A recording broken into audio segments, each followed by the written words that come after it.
I cannot remember my mother.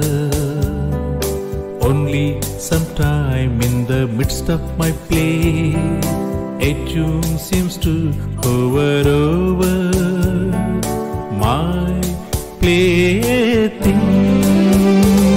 The tune of some song that she used to hum while rocking my cradle.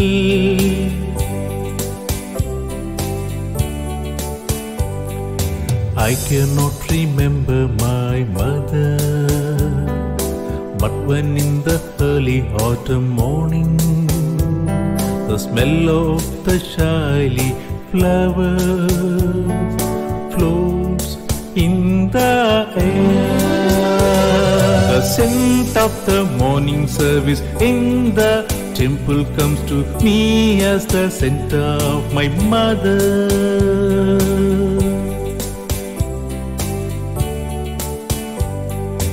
I cannot remember my mother, only when from my bedroom window I send my eyes into the blue of the distant sky.